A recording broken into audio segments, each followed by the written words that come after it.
បងប្អូនទាំងអស់គ្នាថតតែឃើញប្រភេទពួករថយន្ត GAC Ion i60 ត្រូវទេចាឥឡូវនេះយើងមានប្រភេទពួរ Ion ដូចគ្នាតែជំនាន់ក្រោយគេហៅថាប្រភេទពួរ Ion N60 វិញម្ដងបងប្អូនចំពោះ Ion N60 នេះគឺជាស៊េរីឆ្នាំ2026ហើយតកតងជាមួយនឹងរ៉េងរបស់វាវិញនោះគឺបងអាចរកបានរហូតដល់600ជាងគីឡូហើយចំពោះតម្លៃវិញគឺតុនមែនទែនសម្រាប់ពុកម៉ែបងប្អូនទាំងអស់គ្នាអញ្ជើញមកមើលឥឡូវនេះណាតម្លៃត្រឹមតែ$23,000ជាងអីទេចាហើយលក្ខណៈពិសេសនៃរថយន្តនេះវិញពុកម៉ែបងប្អូនបានបំពាក់មកជាមួយនឹង sensor ដែលមានចំនួនរហូតដល់12គ្រាប់ជាមួយនឹងកាមេរ៉ា11គ្រាប់ផងដែរបងប្អូនទាំងអស់គ្នាហើយបានបន្ថែមមកជាមួយនឹង LiDAR 1គ្រាប់ផងដែរហើយចំពោះ Ion N60 នេះបងប្អូនគឺជាលក្ខណៈ by full option តែម្ដង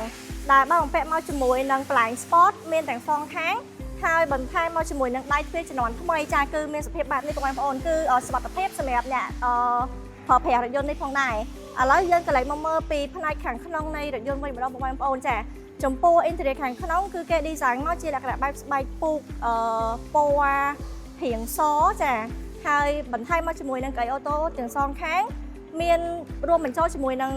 កៅអី massage ក្តៅត្រជាក់ជាមួយនឹង bed mood ផងដែរចាបើសិនជាយើងកន្លែងមកមើលទៅលើដៃចង្កូតវិញគឺជាលក្ខណៈបែបចង្កូតអេឡិចត្រូនិកហើយចំពោះ screen ខាងក្នុងនេះគឺធំមែនតើបងប្អូនងាយស្រួលក្នុងការប្រើប្រាស់ក៏ដូចជាបញ្ជាទៅលើប្រព័ន្ធសុវត្ថិភាពបានមួយចំនួនធំផងដែរសូមបញ្ជាក់ទៅបងប្អូនចំពោះរថយន្ត N60 នេះគឺជាលក្ខណៈបែប full option អញ្ចឹងចំពោះប្រព័ន្ធសុវត្ថិភាពគឺមានដូចគ្នាទៅនឹងប្រភេទពួក Ion i60 ផងដែរចាឥឡូវយើងកន្លែងមកមើលពីផ្នែកខាងក្រៅវិញម្ដងចាអូបងប្អូនទាំងអស់គ្នាចំពោះផ្នែកខាងក្រៅនេះគឺធំទូលាយមែនតើហ្មងចាឥឡូវនេះខ្ញុំចូលអង្គុយសាកជូនបងប្អូនទាំងគ្នាបានឃើញចានេះបងប្អូនគឺធំទូលាយនិយាយទៅអត់ចាញ់ប្រភេទពួរ i60 ម៉ានទេហើយសូម្បីតែស្បែកពូកក៏ដោយគឺមានសភាពទន់ហើយអង្គុយមកវាអត់ឈឺចង្កេះឈឺខ្នងអីណាបងប្អូនហើយសំខាន់ទៅទៀតហ្នឹងវាមានទៅលើម៉ាស៊ីនត្រជាក់ដែលយើងអាចស្រែនៅខាងក្រោយបានដោយខ្លួនឯងចំពោះកន្លែងនេះវិញគឺឃើញថាមានដូចគ្នាទៅនឹងប្រភេទពួក Ion i60 ផងដែរចាហើយសម្រាប់interior ខាងក្នុងនេះបើយើង compare ជាមួយនឹង i60 ខ្ញុំគិតថាវាសបាក់គ្នាដែរបងចាហើយចំពោះភ្លើងឌីមវិញគឺមានរហូតដល់ខាងក្រោយចា ambient light គឺមានពីខាងមុខរហូតដល់ខាងក្រោយផងដែរចាគឺអែមែនតែនហ្មង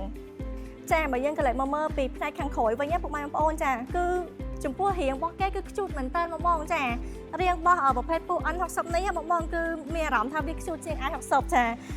គេមាន add មកជាមួយនឹង logo Ion នៅខាងក្រោយចាជាមួយនឹងចង្កៀងខាងក្រោយគេធ្វើជាលក្ខណៈតវែងបែបនេះបងប្អូនចាគឺមានសភាពស្រស់ស្អាតមែនតើហើយចំពោះផ្នែកខាងក្រោយនេះគឺអូតូបងប្អូនចាគឺបងប្អូនអាចធ្វើការស្រែបញ្ជាបើកបិទអូតូបន្តិចតែម្ដងបាទកន្លែងមកមើលពី space នៅខាងក្រោយនេះវិញគឺមានសភាពទលាយចាគួរសមដែរដែលបានមកជុំចាមួយទៀតបងប្អូនទាំងអស់គ្នាសម្រាប់រថយន្ត Ion N60 គឺយើងមានការធានារយៈពេល2ឆ្នាំបន្ថែមជាមួយនឹងការ free រហូតដល់10មុខជូនពុកម៉ែបងប្អូនទាំងអស់គ្នាផងដែរចាបងប្អូនទាំងអស់គ្នានេះខ្ញុំបានជំរាបត្រួសទៅលើប្រភេទរថយន្តនេះរួចហើយអញ្ចឹងបើសិនជាពុកម៉ែបងប្អូនទាំងអស់គ្នាចង់ដឹងកាន់តែលម្អិតពីព័ត៌មាននៃរថយន្ត Ion N60 នេះបងប្អូនអាចធ្វើការអញ្ជើញមកមើលផ្ទាល់បាននៅ showroom LB Auto ឬមួយក៏អាចណាត់នាងខ្ញុំតាម Telegram ដើម្បីមើលរថយន្តផ្ទាល់បានតាមរយៈលេខទូរស័ព្ទដែលមាននៅខាងក្នុងវីដេអូនេះផ្ទាល់ហើយម្យ៉ាងវិញទៀតបងប្អូនចំពោះរថយន្ត Ion N60 នេះយើងមានជាការបង់រំលោះដូចគ្នាចំពោះការបង់ប្រចាំខែមួយខែត្រឹមតែ$100ជាងទេហើយបើសិនជាបងចង់ដឹងព័ត៌មានលម្អិតដែលនាងខ្ញុំបានបញ្ជាក់អញ្ចឹងអាច comment នាងខ្ញុំបានតាមរយៈ Telegram នៅខាងក្នុងវីដេអូនេះផ្ទាល់អរគុណច្រើនបាយបាយលា